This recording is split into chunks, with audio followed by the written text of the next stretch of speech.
Bienvenue sur Eudian Story. Aujourd'hui, nouvelle critique sur la chaîne avec le film Captain America Brave the New World, sorti au cinéma le 12 février 2024. De quoi va nous parler le film? Peu après avoir fait la connaissance du nouveau président des États-Unis, Thaddeus Ross, Sam Wilson se retrouve plongé au cœur d'un gigantesque incident international. Dans une lutte acharnée contre la montre, il se retrouve contraint de découvrir la raison de cet infâme complot avant que le véritable cerveau de l'opération ne mette bientôt le monde entier à feu et à sang. Vous l'aurez compris, nous sommes sur un nouveau film du MCU, Marvel Cinematic Universe.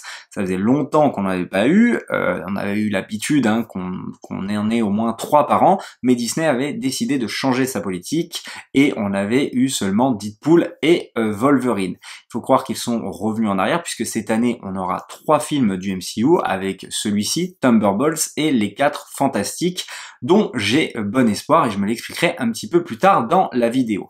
Ce film aussi, j'avais bon espoir puisque comme je disais, Disney change de politique, repousse le film peut-être justement pour le retravailler et sortir quelque chose de propre et de différent de d'habitude et peut-être quelque chose de plus sérieux.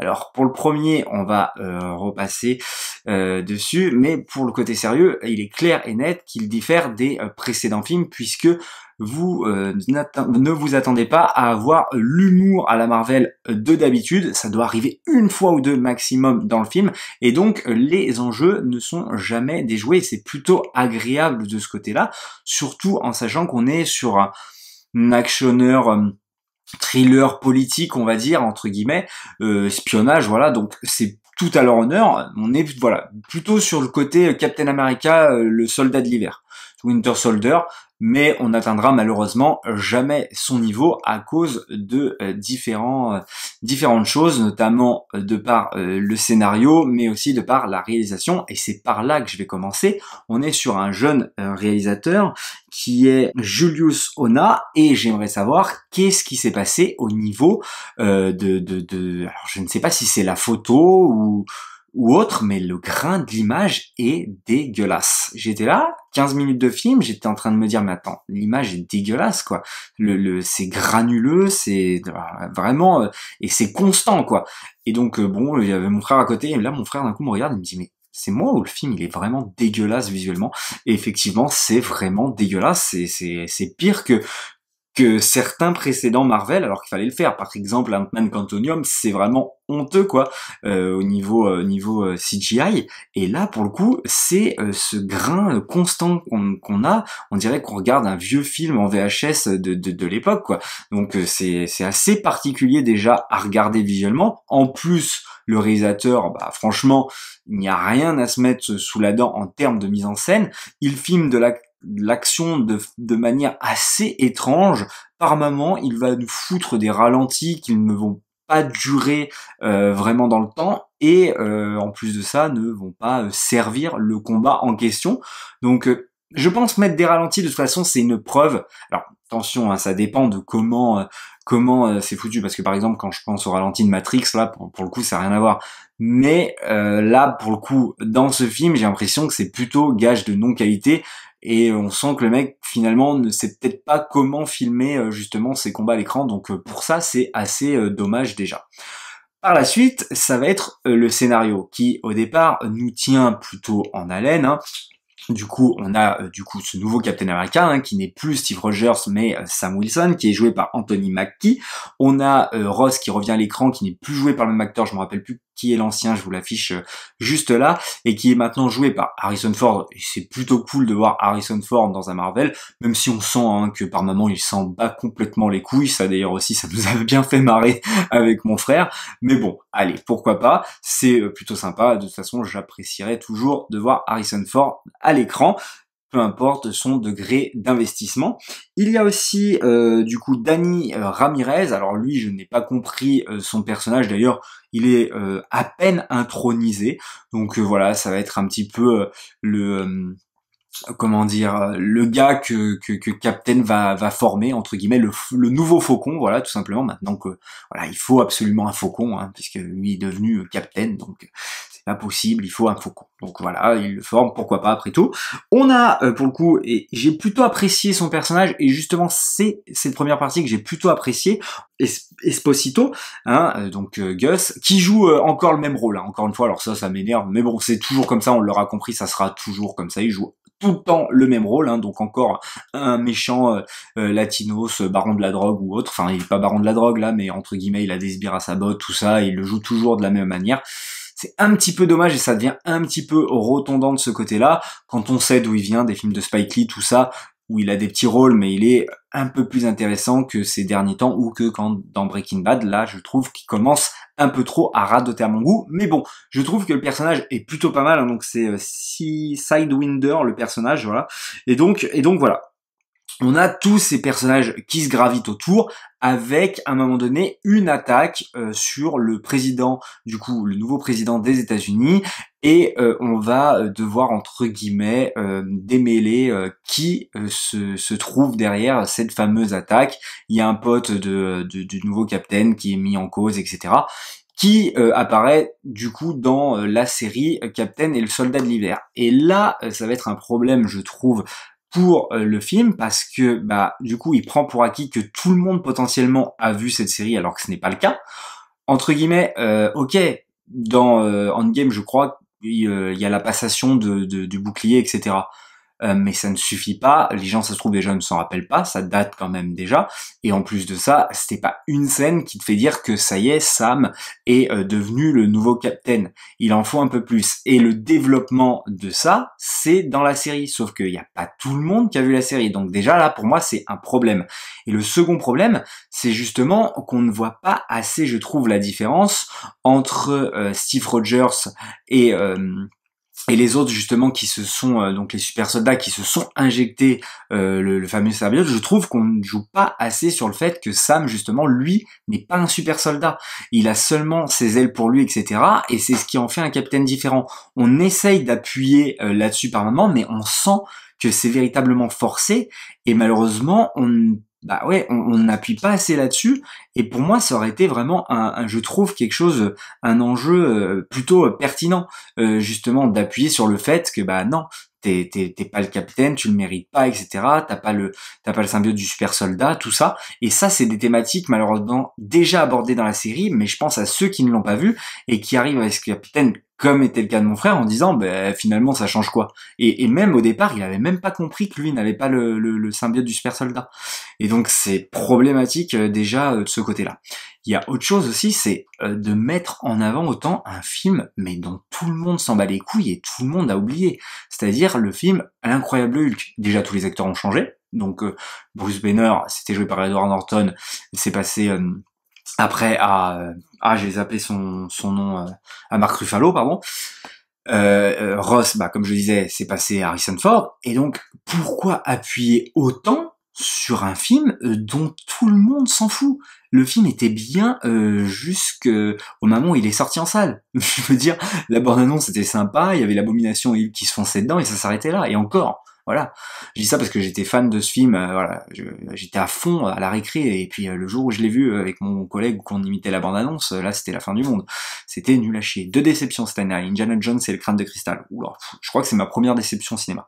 Bref, petite parenthèse, je m'égare, mais pourquoi tu fais autant de parallèles avec ce film? Parce que, attention, je n'ai pas spoilé, je vais faire une partie spoiler là juste après, mais il y a une révélation du grand méchant, et comme si les gens allaient tomber des nues, alors que je suis sûr que 90% du monde qui vont voir ce film auront oublié qui est ce personnage, et ne vont même pas le reconnaître d'ailleurs. Donc voilà, c'est assez. Même si évidemment au début du film il y a un petit machin pour te rappeler les événements de l'incroyable Hulk, mais voilà, c'est assez paradoxal. On revoit en revanche les Célestes, donc pour ça c'est plutôt pas mal. Voilà, donc dans sa globalité, pareil. Ce que j'aime bien, c'est que on n'est pas sur un fight contre les méchants assez manichéen, tout ça à la Marvel où ça pète dans tous les sens. D'ailleurs, la manière dont le méchant perd, ça m'a plutôt plu, même si évidemment il va quand même y avoir un gros combat à la fin qui est pour moi ridicule, mais dont je vais développer dans la partie spoiler.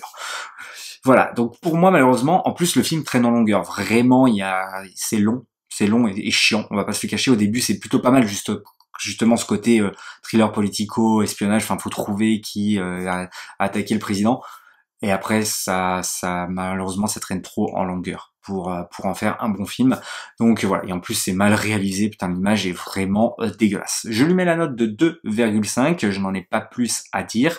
N'hésitez pas à me dire, du coup, dans les commentaires, pour ceux qui n'auraient pas encore vu le film, qu'est-ce que vous avez pensé de cette première partie. Je vais partir dans une partie spoiler, du coup. Donc, dans cette partie spoiler, je vais plutôt parler de la fin, et donc déjà de ce méchant, puisque c'est l'acteur qui revient, Tim Blake Nelson, qui va jouer du coup Samuel Stearns, et donc qui s'était fait injecter dans l'incroyable Hulk, et donc là, attention, énorme révélation, mais les gens ne se rappellent pas de qui est ce personnage, et même si tu fais un préambule au départ, mais tout le monde en a rien à foutre de l'incroyable Hulk, et c'est assez étonnant de ce côté-là. En revanche, je trouve le perso plutôt pas mal, et ses intentions, etc., bon, on va dire plutôt sympathique, mais surtout j'aime la façon dont il perd. En fait, il va se rendre carrément en étant persuadé que le président, devenu le Red Hulk, va tout détruire, et donc il va gagner entre guillemets par le biais du fait que le président détruit tout. Et du coup, je vais passer à la suite avec cette scène. Alors cette course-poursuite est plutôt bien faite, je trouve, entre Hulk et le Red Hulk et le Faucon, enfin le nouveau Captain. C'est plutôt bien mis en scène, mais alors par contre, la finalité de la chose, elle est vraiment ridicule. Au départ, il lui dit non, mais résiste, tout ça, reviens à toi. Exactement comme Bruce Banner, donc ça c'est déjà quelque chose qu'on a vu 10 000 fois, donc pourquoi tu nous ramènes cette thématique? Et à la fin, comme si ça a été abordé rapidement, le fait que ce soit pas un super soldat, il va dire parce qu'il y a un moment donné, du coup, il y a comment il s'appelle, le soldat de l'hiver vient le voir en disant mais toi t'es différent de nous, t'as quelque chose de différent, voilà, t'as pas besoin d'avoir le symbiote, parce qu'à un moment donné il veut se mettre le symbiote du super soldat.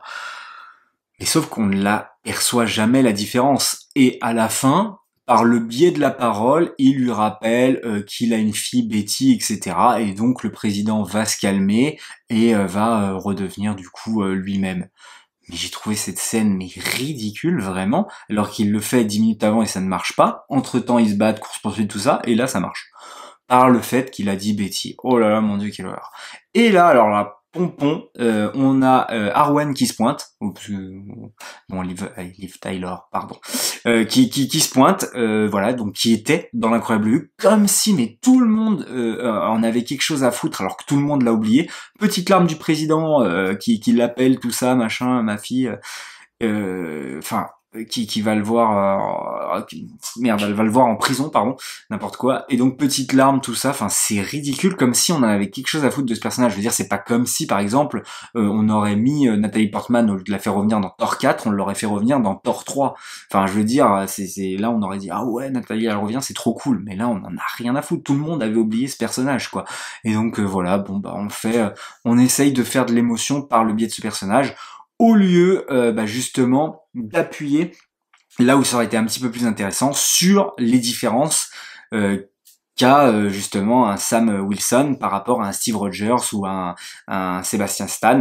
On n'appuie pas assez là-dessus, donc c'est assez, je trouve, décevant et dommage de ce côté-là. On s'appuie pas sur les bons points scénaristiques. Et encore une fois, la copie est dégueulasse, merde. Voilà, vous l'aurez compris, j'ai trouvé le film moyen, je l'ai moins détesté que mon frère, mais j'ai trouvé ça très moyen quand même. Voilà, c'est long, j'ai pas envie de le revoir.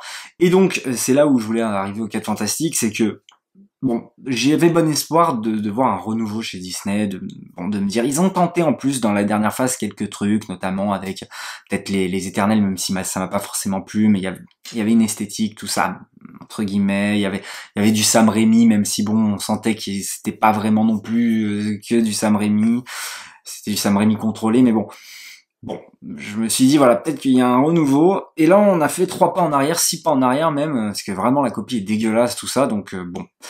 Mais j'ai bon espoir quand même avec les 4 Fantastiques. La bande-annonce me laisse espérer le meilleur de par le biais de ce casting, de par la musique aussi entonnée derrière, et de par le scénario qui me botte plutôt, années 50, tout ça. J'espère qu'ils vont faire quelque chose de sérieux, et que on va un petit peu sortir de toute cette mauvaise passe, parce que depuis Avengers Endgame, on sent que individuellement certains films sont plutôt sympathiques, mais que dans la globalité, quand même, ça reste bas du front, et c'est assez dommage de ce côté-là. Donc voilà, j'ai bon espoir, mais après la 4 Fantastique, ce sera vraiment la dernière chance, et après je me forcerai plus, entre guillemets, à aller voir forcément du Marvel au cinéma. Je le regarderai chez moi tranquillement, au lieu de me déplacer en salle.